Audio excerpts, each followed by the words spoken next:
So if an agent out there and they're like, man, I'm not like the best salesperson in the world, but I'm pretty good with people and I would like to get better, but maybe they're selling the wrong product type, right? What would you say to them? Should they look at Medicare just because it's not that you're not selling someone something, but you're really educating and helping them pick from a menu and showing them how to enroll, right? I mean, It's not a hardcore, high-pitched sales thing, So the way that I think of it, because I am in sales, you know, and I recognize that, and I like to read about psychology and about sales. Like, it's not that I don't know my profession; it's that you're more guiding people to make a decision. Yes, because it's scary, right? And people are afraid to make the wrong choice. So you're listening to them and trying to then match up what they need with what's available, and helping them to decide that, to pull the trigger, and that's what's the right plan is for them. And then they can sleep at night. Yeah. So it's good. Yeah, that's the approach.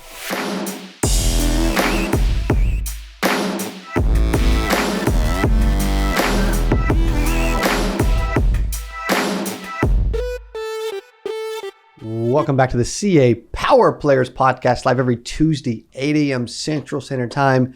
Today I've got an incredible special guest. She's got one of the coolest brands. And it's hard to make insurance cool, by the way, but she's making insurance cool with one of the coolest insurance brands on the planet, which is Medicare Teachers. Please welcome from just south of Denver, Colorado, with Medicare Teachers, Chaundra Price. Hello. Hello. Welcome to the studio and the podcast. This is great. Thanks for having me. Yeah, thank you. We're excited to have you here. We're hanging out for a few days during the main event. That's right. Which is fun. You've also been a part of Power Players since last July. Correct. I think. During 8% I joined. What got you to get up and, because a lot of agents need to learn how to take some action, by the way, right? Like in their life, when they see a moment, they need to seize it. What caused you to do that and just get up and join? It was Friday morning during 8%, the very first day. Yeah. I was sitting there reflecting. I'm always thinking and listening to other people. I don't talk a lot. I'm more of a listener. I have noticed that, by the way. I've noticed that. I'm going to get her to talk today, but I've noticed that. But that's how I was sitting there thinking, I was inspired by the speakers and by all the people around me who were doing kind of amazing things. And I thought, you know what? I've been in the industry for long enough. I know what we're talking about. Mm-hmm. And a year ago right now, it would never have occurred to me to start an agency. I was totally happy. I was complacent. I didn't need to do anything. Everything was rolling along just fine. But during 8%, I really got inspired and, jumped on board. I love it. I love that you did that. Well, where does Medicare Teachers come from for those that don't know anything about you yet? Well, I used to be a teacher. I was a high school teacher for a dozen years before joining the insurance industry. I had one of those days at school where I thought, I cannot do this until I retire. And I had a friend who's been in the Medicare space for almost 20 years. Oh. And she was always talking about how much she loved her job and how wonderful it was. Shout out to Lisa. Cool. And so I called her one day after school and I said, okay, I'm ready to listen. And she told me a little bit more about what she did and why she loved it so much. And I went out and got my license, and that's awesome. Now I'm here. How long ago was that? It was 9 years ago, 9.5 years ago. Wow. In 2013. That's amazing. So, and then I was a captive agent with one of the major carriers, and I got that job offer while I was in the car on the way to graduation at the end of that school year. Oh. So it worked out real well. Okay. The timing just kind of fell into place. Yeah. Well, what attracted you to the insurance industry overall? Because I feel like I'm still helping people.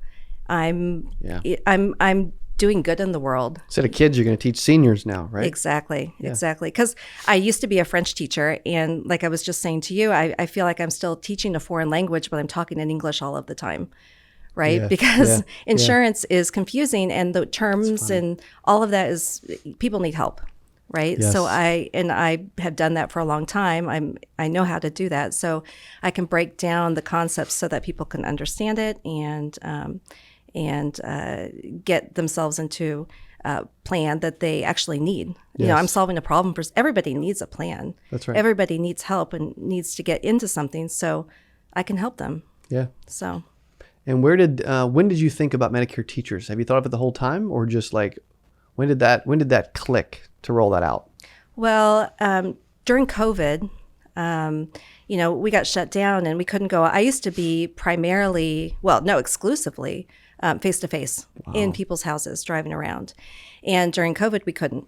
And so I spent that April calling my entire book of business and crying with them on the phone and, you know, just, you know, checking in. How are you? Yeah. And that's when I had the mind shift that I was going to leave being a captive agent and go out on my own. Got it. Because I'd done that for 7 years. Probably a little bit too long. I probably should have left earlier, but I was happy. Yeah, You know, there was yeah. no problem. But because of COVID and the shift and my shift, the kind of a shift in my mentality too, like now I have the freedom to go and see my family when I want. Yeah. I get to choose my own schedule all the time. So That's pretty nice. yeah. So to go back to your other question, when I was sitting around during COVID thinking, well, what will I do?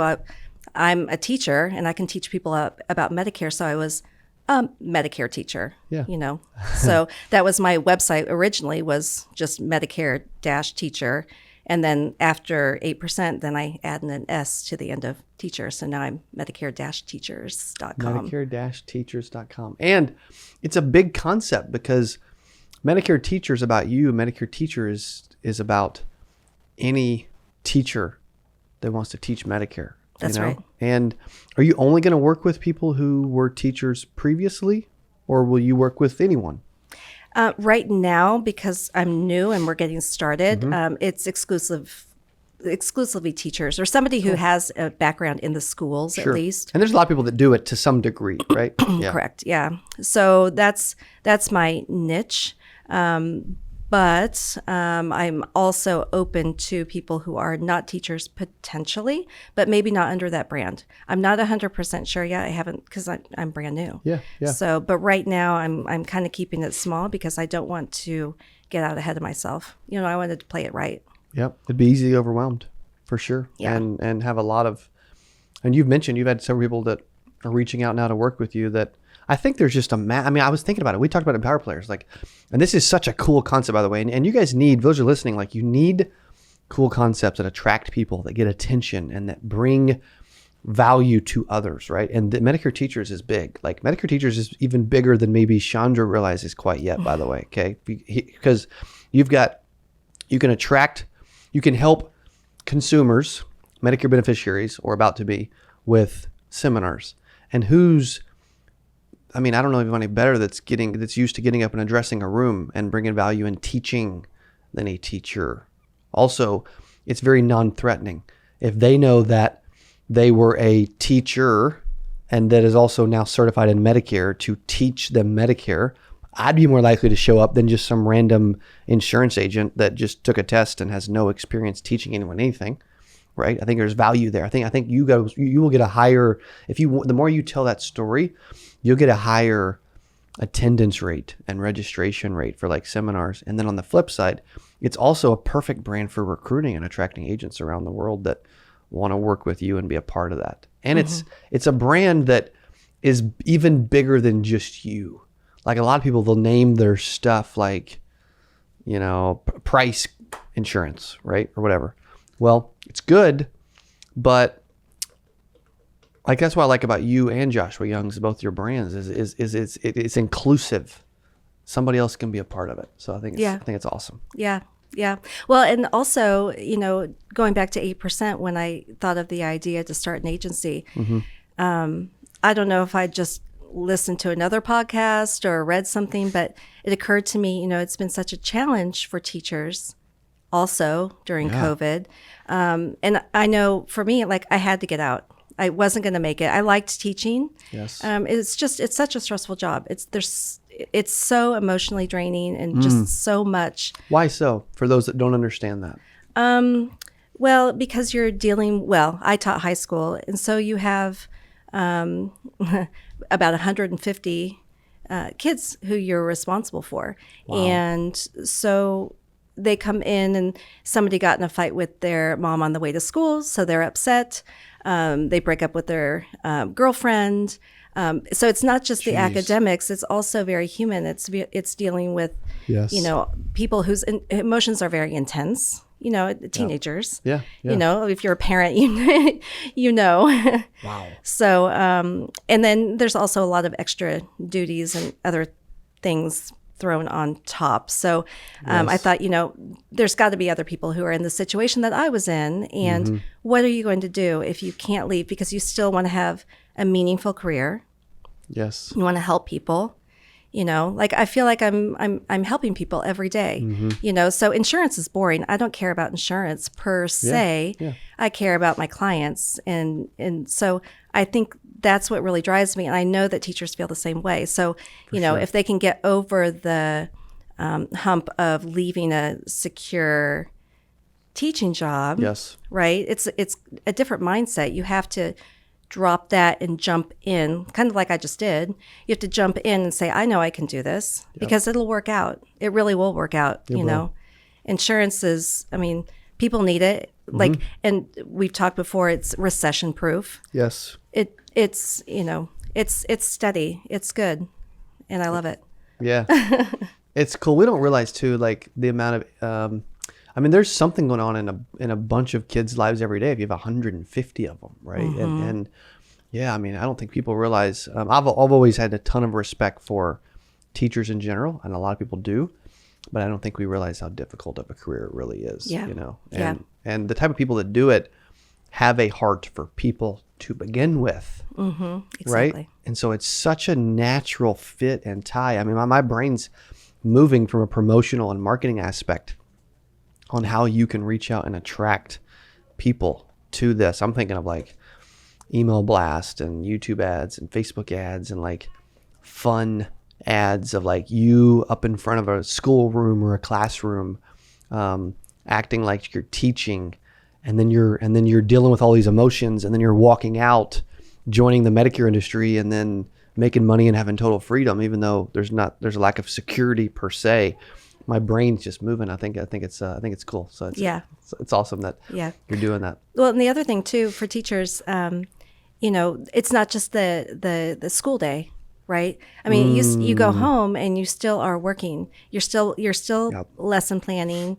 On the weekends you're grading papers and entering things. So if you spend the same amount of time that you do, because it's mostly unpaid. Yes. So if you spend the same amount of time on an insurance career to get started, you kill it. I've got a couple of people who are coming on board part-time because they're nervous to leave right away. I was curious to that. Yeah. But they're going to stop coaching because the amount you get paid pennies on the dollar practically when you're coaching, and you love it. It's because you do it because it's a passion. Yes. But the thing is, if I'm thinking of two people in particular, next year they're going to stop football and basketball. And do this instead, and then that'll flip. And then they can go back, and then they'll have the time to coach, That's but right. they'll get paid normal. Yeah. Right? So it's smart. Yeah, it's good. Reallocating their time a little bit, and if they're not comfortable totally burning the bridge and jumping in, right? The deep end per se, then they can do both. Yeah. How long, in that example, if they're part-time, how long would it take them to replace their teaching salary? Well, part-time, it's going to take a few years, really. Yeah. Because teaching's tiring, right? So That's right. You wouldn't be able to do it. It would probably take, I would say, 3 years. Okay.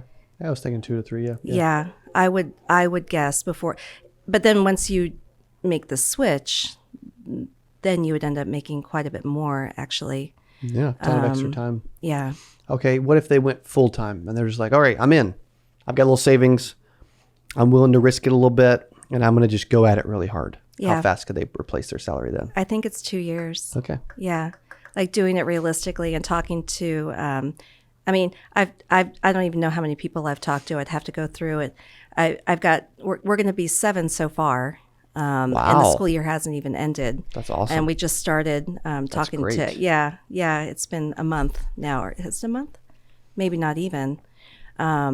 So I still have a little bit of time to kind of build up my crew. That's right. And we're going to get started this summer. Awesome. But I think the first year, work the first AEP, and then you get paid in January. Yeah. So the first year is a little bit lean. I kept my teaching certificate. I just renewed it because I always figured if I needed to go make, some quick money, I could go back and sub. There's a shortage of substitutes also, and we're qualified to do that. Yes. So, there's some easy ways to supplement your income. I've got another teacher who's going to work as a crossing guard and get full benefits for doing that for her family, and then be able to work in between. Isn't that great? That's great. That's so creative. Yeah, very creative. That's really smart. Like, she came up with that before we even talked. Teachers are very creative anyway. Yeah. I mean, yeah, you're having lesson plans and projects and keep a high school kids' attention for an hour. I mean, goodness gracious. Right. That's right. That's why we can do seminars, and we do a good job in front of groups because, earlier today we were in another group, and they were talking about having a seminar of 15 people because otherwise there could be people who are disruptive. And I'm in my head, I'm laughing. I'm like, you don't know disruption. 15 adults they can't hold a candle to 35 kids in the classroom. No. I think period. I think you do just fine keeping control of a room, right? Yeah, I can put a nip that in the bud. Do you think seminars is the big prospecting play to plug people into a model that they can repeat that they're comfortable with? That's my favorite. I like to do seminars. I set them up on my own at libraries or sometimes at senior centers. Okay. And once you've been doing it for a while, people approach me actually because I have a good reputation for that, and they'll talk to other people in other senior centers, and so they'll have me come in because it's purely educational, right? Yes. And I'm not threatening. I'm not really trying to sell anybody something. Right. I'm helping. Yes. And so I do that, and then people generally want to work with me afterwards. So that's cool. That works out, and I think that will be the same thing for my teachers. I do too. I'm going to multiply my work, but out. Yes. So exponentially. Yes. What do you think the numbers are behind that? Do you think it's, like in your example, are you sending out so much direct mail and getting a certain percentage registration rate and show rate and, hey, I'll meet with you percentage at the end? What's some of that math look like? Well, mine's kind of funny. Okay. I spend hardly any money. Wow. Mine is really. So you don't have to spend thousands of dollars. No. Okay. Mine is grassroots. Okay. Mine is very grassroots. How do you get people to show up for that then? Let's just say you do it at a senior center and you do it grassroots style and you don't blast a zip code or whatever, right? How do you? They will advertise for me. So I'm in some of the newsletters. They'll put it in their activities. Okay. Events guide. And it's also a lot of word of mouth. Really. It's your relationships with the people who work there. Yeah. And because the people who work there know the people who come in. Right? Yes, and so when they call in and they need help, they know who to call. Right? And I really nurture those relationships. I try to make sure that they know how I'm helpful. I'm here to make you look good. Smart. Right? So that's also that's how that works. You're great personality, good with people. You don't come off threatening in any way. There's a high trust factor just sitting and talking with you. And I think people feel that, I hope so. Yeah. Which is impressive. I'm a terrible salesperson. Why do you say that? Well, when I think of sales, you think of salespeople as being, kind of knowing what to say and being a little bit slick, and I don't know how to say things, to make people buy insurance from me. Sure. I just help them. Do you think that's why Medicare is such a good fit? Yes. So if an agent out there and they're like, man, I'm not the best salesperson in the world, but I'm pretty good with people and I would like to get better, but maybe they're selling the wrong product type, right? What would you say to them? Should they look at Medicare just because it's not that you're not selling someone something, but you're really educating and helping them pick from a menu and showing them how to enroll, right? I mean, it's not a hardcore, high-pitched sales thing, you know? So the way that I think of it, because I am in sales, you know, and I recognize that, and I like to read about psychology and about sales. Like, it's not that I don't know my profession. It's that you're more guiding people to make a decision. Yes. Because it's scary, right? And people are afraid to make the wrong choice. So you're listening to them and trying to then match up what they need with what's available and helping them to decide that, you know, to pull the trigger, and that's what's the right plan is for them. And then they can sleep at night. Yeah. So It's good. yeah, that's the approach. What advice would you give to a new agent, or let's say this, someone that is considering the industry? They're brand new, and maybe they do have some type of teaching background. What advice would you give? What words of encouragement would you provide? To not get too stuck in the weeds, because that's when that's going to be a hang up for teachers, right? Because teachers want to know everything beforehand. Ooh. Right? So learn enough and then jump in, and you'll learn the rest as you go. And it's fine. I mean, That's great advice, by the way. That's such good advice. Yeah, just go out and do it, because you get used to. You can say, "I don't know the answer," and as teachers, we're used to that, because teenagers will, and little kids are even worse. Yeah. They'll ask you things you don't know. You know, like random. To stall the class most of the time. Oh, okay. But that actually makes sense. I didn't think about that. Oh, kids are smart. So, but you get used to saying, I don't know the answer to that. Let me find out and I'll get back to you. Right. And then that way you can stop it. You can keep going on. So we're used to being able to say that. And so somebody who's new, whether you're a teacher or not, you don't have to know the answer. You have to be able to find the answer, and you have to get it right. Right. Because it's important. You're dealing with somebody's health insurance. You know, when they're getting older and feeling more vulnerable about their health care, you have to get it right. So just pause and go figure it out. I love it. And how long have you been on the independent side selling Medicare? Not quite 2 years. Okay. Yeah. And it's so much easier. I love it. Yeah? Why do you say that? Because all I do is help people. I don't have to try and talk anybody into any plan. You know? They can pick. Yeah. Here, what do you want? Here's what I recommend. Here you go. But I've got all the options, right? That's good. And what, as far as like you're helping them, what would you say, like from the independent side, that you've noticed other agents have done wrong or make a mistake at in general, that you've seen that they just like maybe do you think a lot of, let me rephrase my question so I can actually think what I'm asking. Do you think that most agents need to just like realize that they can relax and like put the client first and just get to know them and help them, instead of a lot of agents, just where I'm getting at is a lot of agents seem to like just really push certain things or like peddle policies in general, or just like their goals are just sell as many as they can, right? Where yours doesn't seem to be that way. No, because it works out. It works out. And my clients stay with me, and they refer their friends. I mean, just in the parking lot, I got another, it's not a referral. It's somebody I've been working with for a while. Cool. His wife just turned 65, or will turn 65 in July. And they called and said, she's ready. Let's get her signed up. Yeah. That's why I said I don't really spend money on marketing, because they call me. So you get a ton of referrals. Yeah. They just call me, That's amazing. Yeah.